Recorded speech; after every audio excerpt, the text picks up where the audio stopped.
Grabe mga kalapatid, sa sobrang lakas ng ulan, yung mga breeder ko dito nabasa ng ulan, pambihira.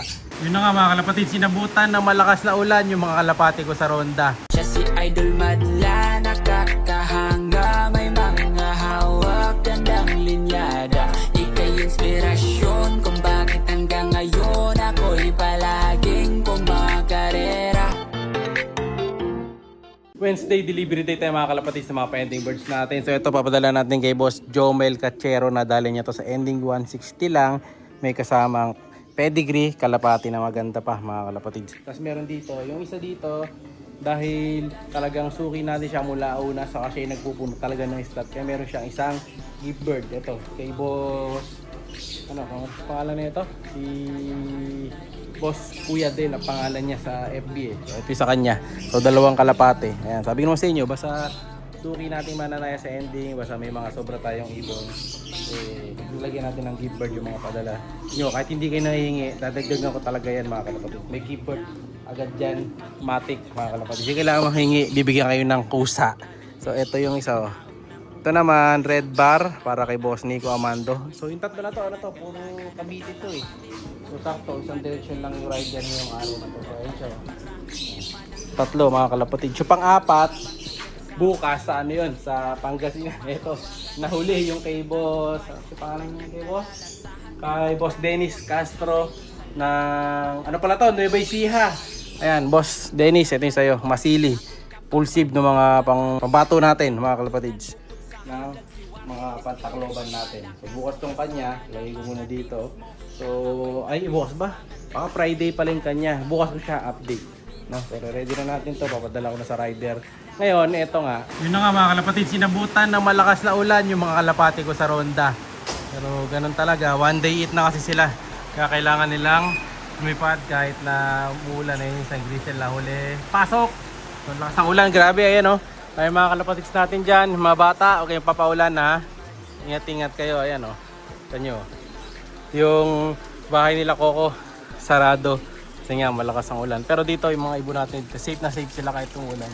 Ayan, kita nyo, lakas ng buhos. So yun ang lagay natin. Buti na lang, kanina, yung mga ibon na pinapadala natin, napadeliver ko na. Kung hindi, kawawa yung mga ibon natin. Pero Cavite pa yun, baka abutan ng ulan si Boss. Ingat-ingat siya. So mga warriors natin, ito. Papainom tayo ngayon. Ang binibigay ko ngayong araw is molasses. Yan, kaya kulay iced ito. Bigyan muna natin. Sa labas di pa ako nagpapatuka. Biglang umulan ng malakas. Ayan oh. Grabe, kawawa yung mga ibon ko sa labas. Pero nakatakip naman dyan, kaya kahit paano, safety sila. Kaya tumutulo na tong ano ko. Molasses ko. So yan binibigay natin. Tapon lang natin. Ayan. Basta kumulay lang, sabi nila. Pero ako minsan, napapadami yung timpla.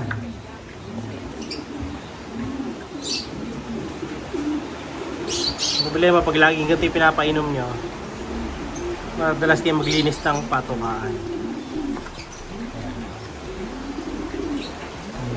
Inumin nila yung mga kalapatid kahit na kulay brown yan. Yun o. Molasses lang mga kalapatid ng sagot. Saka maganda yung molasses na yan, nabubuo yung mga poops nila sa molasses. Ayun o, inom na lahat o. Ayos. Next. Grabe mga kalapatid, sa sobrang lakas ng ulan, yung mga breeder ko dito nabasa ng ulan, pambihira. Hindi ko lang kung mapipisapan yan to. Pero check natin. Ako basa. Pero patungan ko na lang ng isa pang basahan. Nabasa mga kalapatid.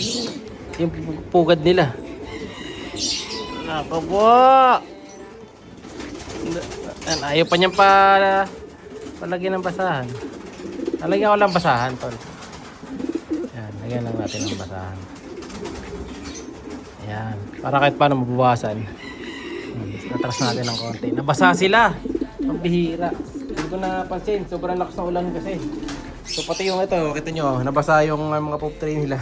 Pati yung sopa, nabasa yung itlog.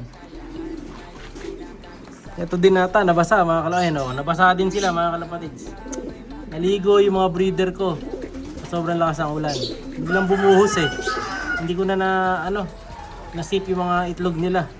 So bahala na. kung mapipisa pa yung mga yan, mga kalapatids. Dalawang pair lang naman. Kung sakali, nag-ulit yung mga itlog nila mamaya. Ito walang kabasa to kasi safe talaga to dito mga kalapatids. Maganda pwesto na to eh. Dito may kabasa sila kasi nga nakatarapal dito. Eh di ko nababa yung tarapal. Nabasa tuloy. Dito walang kabasa dito unless may tumulo. Yun ang magiging basa nila. Ito kasi dito. Ayan, como may tumatagas doon sa taas. Ayan o, sa taas. May tagas. Wala na yan dati, bumalik na naman. Umangat siguro yung ano dyan, yung checkered beige stainless. So nababasa sila, ayan o, naliligo tuloy sila sa nalalaglag na tubig. Kaya yung mga pups nila, ayan, nababasa. So lilinisin na natin kagad yan sa susunod na ulan. Wala pa namang ulan eh. Pag umulan, kailangan malinis na natin ulit. Dahil aamoy kasi yan pagka basa. O ayan, tapos na rin yung ulan o. Tumigil din. Sa harap, ganun din ang ginawa ko eh. Sininop ko na yung mga... Diba doon? Ang maganda lang dito, pag umulan na ganyan, nakapaglinis ako ng mabilisan sa labas na. Okay. Ayan sila oh. Nagkaputik-putik tuloy doon. Ito hindi na rin mababasa kasi meron na tayong ito. Yung parang fiberglass siya na sheet. Ayan oh. Ang ganda oh. Diba? Pero ano pa rin siya, parang tagus pa rin yung liwanag. Yung hangin lang ang hindi. Pero sa tubig, hindi na mababasa. Ito, may chance pa to. Tinanggal ko na kasi yung mga harang-harang dito eh. Kaya may chance din mabasa. So mabuti na lang talaga. Nakuha na yung ibon kanina. Hindi ko lang alam kung safe pa yun. Yung pinadala ko mga ending birds kanina. Sana safe naman. No? So ito pala yung t-shirt natin. Galing dun sa PRC Club mga kalapatids. Ayan o. Maganda to eh. Yung nakalagay dito. Pansier. So ano lang to. Exclusive lang to mga kalapatids. Konti lang yung nabigyan. Swerte ko. Nabigyan ako ng PRC Club nito. So Pansier ang nakalagay. Tapos, sa iba, coordinator kapag ka-coordinator. No? So, kung gusto nyo magkaroon nito, malay nyo soon, makapagpamigay ako ng mga ganitong t-shirt. Basta mag-comment lang parati. No? Kasama na mga shoutout natin yan every day. So, ito syempre, dahil shoutout day ngayon, paglilista na ako ng mga shoutout. Ito na mga kalapatids, ang may wagang listahan ng mga shoutout. Shoutout kay Azriel Buko, kay Johnny Enogasio, shoutout sa Lodge. Kay Johnny Limuel Sabas, JC Santos, shoutout sa iyo idol. Shoutout din kay Eladio Nalares, kay Warren Tila, kay Dion Marce Biones at kay Digital Eyes 27. Syempre maraming salamat din kay B8 Pet Shop na lagi nakatutok sa atin.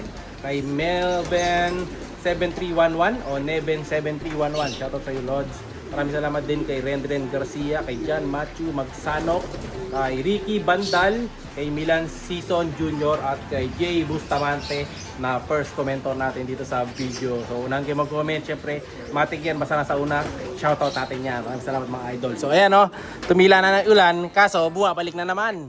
Pipitasin ko na rin yung mga okra natin mga kalapatids kasi medyo tumatanda na, busy kami. No? Kasi lagi tayo sa hospital, kaya ang ginagawa natin, hapon umuwi, pipitasin na natin yan. Kita nyo yung mga talong natin, no? Na alagang kalapatids. Malalaki na. Kita nyo yung mga bunga. Yan, no? Ready to harvest na, mga kalapatids. Hindi lang pang halaman, pang kalapati pa. Alright! Siya'y kalapatistang napakagaling na kinakilala.